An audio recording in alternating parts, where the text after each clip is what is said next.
Bismillahirrahmanirrahim. Alhamdulillahirrahmanirrahim. Allahumma sholli ala sayyidina Muhammad wa ala ali sayyidina Muhammad. Alhamdulillahirrahmanirrahim.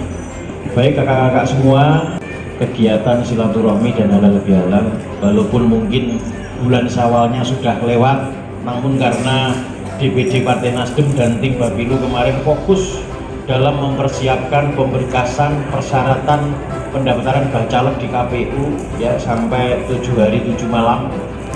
Jadi sebelum itu juga pontang-panting ke sana ke sini untuk melengkapi daftar bacalek yang ada, dan alhamdulillah berkat doa restu, dukungan dan juga ikhtiar dari kita semua termasuk kakak-kakak dari seluruh DPC Partai Nasdem 22 kecamatan se-Kabupaten Blitar, alhamdulillah kita bisa memenuhi kuota 50 calon anggota DPRD Kabupaten Blitar. Dan mohon doa restunya kakak-kakak semua, bapak ibu semua, Partai Nasdem ini oleh Ketua Umum kita Bapak Haji Surya Paloh, ke depan kita dengan peta bacalek yang sudah mendaftar mulai dapil 1 sampai dapil 6 sangat masuk akal kiranya, insya Allah optimis menatap ke depan dari 2 kursi menuju 9 kursi DPRD Kabupaten Blitar. Kemudian juga insya Allah yang 2 kali pemilu kita tidak memiliki anggota DPRD Provinsi, nanti kita insya Allah punya dulur wakil di DPRD Provinsi dari Partai Nasdem, serta dengan tetap mempertahankan 1 kursi DPR RI atau kalau bisa insya Allah menjadi 2 kursi DPR RI. Amin. Yang saya hormati, saya takzimi beliau Romo Yai Haji Saifuddin Roman atau Yai Cikut, beliau juga Ketua MUI Kabupaten Blitar, dan alhamdulillah beliau masih berkenan berada di tengah-tengah kita, selalu mendampingi kita, menasihati kita mulai dari awal merintis perjuangan Partai Nasdem dulu ketika menjadi ormas sampai menjadi partai politik. Beliau mulai pemilu 2014 sampai 2019 dan insya Allah nanti 2024 beliau dengan telaten, sabar, ngemong, mendampingi kita, memberikan petuah-petuah politik, petuah-petuah yang baik untuk kita, sehingga Partai Nasdem sampai saat ini bisa berdiri kokoh di atas kaki sendiri. Dan apabila kursi DPRD Kabupaten Blitar ini bertambah, kakak-kakak semua, insya Allah ke depan Kabupaten Blitar kita akan punya kesempatan mempunyai calon kepala daerah sendiri, calon bupati sendiri.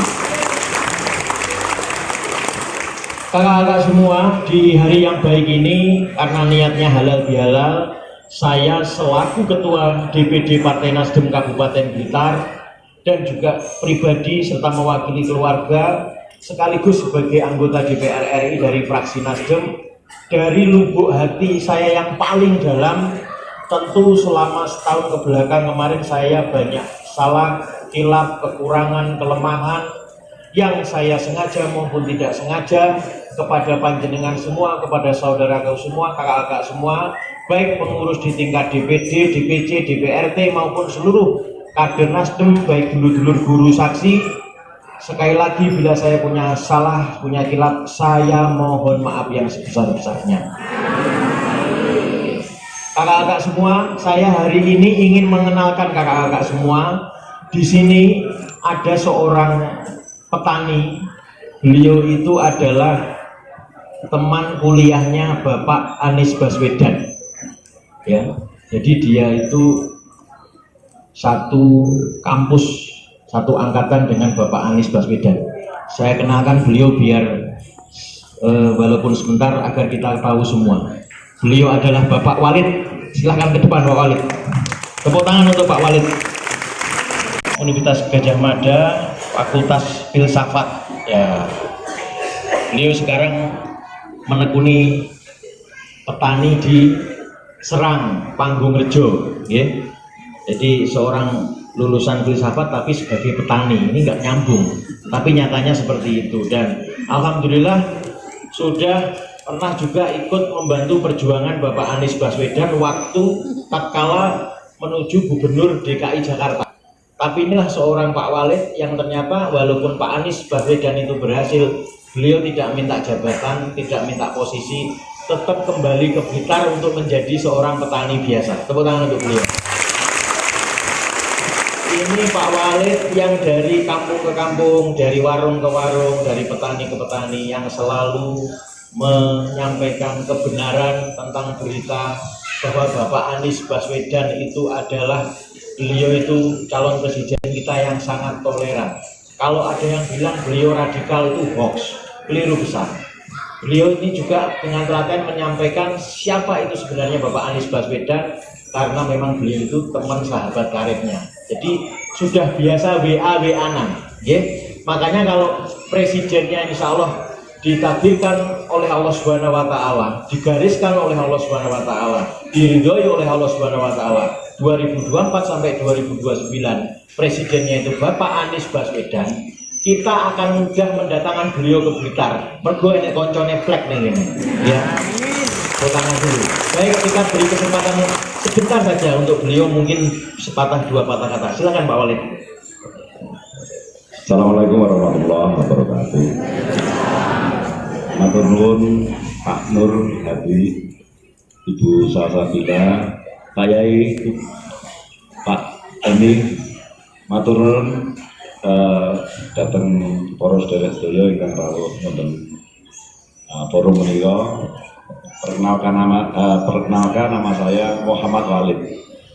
Kados ingkang sampun dipun dawuhaken Pak Nur kala wau, leres kula menika lulusan Universitas Gadjah Mada tahun masuknya tahun 88. Jadi kula niku pun lebih tua dari Pak Nur dari segi usia, tapi dari segi pengalaman saya jauh tidak ada apa-apanya dibanding Pak Nur. Jadi seperti yang disampaikan oleh Pak Nur tadi, betul bahwa saya adalah teman dekatnya Pak Anies Baswedan, dan saya tahu persis beliau ketika masih mahasiswa dulu sampai sekarang konsisten bahwa beliau itu ingin memperjuangkan keadilan sosial bagi seluruh rakyat Indonesia. Sebagai teman, saya kita selalu diskusi mengenai bagaimana nasib bangsa ini ke depan, dan sekarang adalah momentumnya untuk benar-benar memperjuangkan agar keadilan sosial di Indonesia itu benar-benar terwujud seperti dalam amanat pembukaan Undang-Undang Dasar 1945. Jadi intinya adalah bahwa Republik Indonesia ini didirikan untuk siapa sih? Apakah untuk oligarki? Bukan. Apakah untuk elit-elit? Bukan. Tetapi untuk seluruh rakyat Indonesia. Jadi momentum pemilu 2024 nanti itu adalah momentum yang sangat menentukan bagaimana nasib dan perjalanan bangsa dan negara ini ke depan. Soal intoleransi itu semua fitnah. Saya tahu persis, Pak Anies itu waktu masih muda, selesai lulus SMA di Jogja, itu beliau mendapat kesempatan tukar pelajar dengan Amerika, dengan negara Amerika Serikat. Pak Anies itu tinggal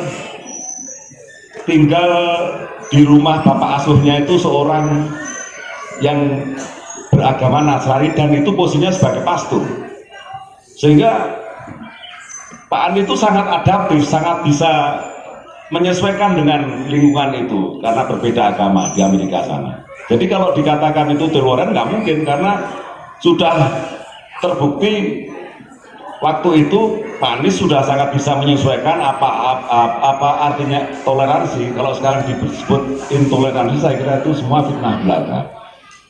Kenapa Pak Anies disebut intoleransi oleh beberapa orang yang tidak suka? Itu karena mereka takut kalau sampai Pak Anies menjadi presiden, maka oligarki akan tumbang dan rakyat yang akan makmur.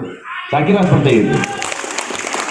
Jadi insya Allah kalau panjenengan sedaya mangke berkenan untuk mendukung beliau, insya Allah Indonesia akan jauh lebih baik dan jauh lebih berkeadilan. Saya sebagai temannya Pak Anies akan selalu mengawal dan bahkan juga mengontrol.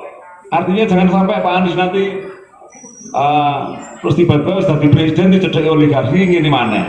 Jangan sampai itu terjadi. Dan saya sebagai pribadi akan terus mengontrol bersama Pak Nur Hadi dan bersama kawan-kawan di Jarnas, di Supatani dan seterusnya. Saya kira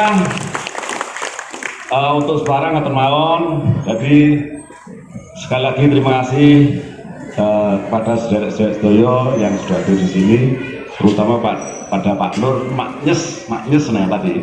Saya dengar dari belakang itu, wah meriah sekali ini. Saya kira ngatur mawon, matur nuwun. Assalamualaikum warahmatullahi wabarakatuh.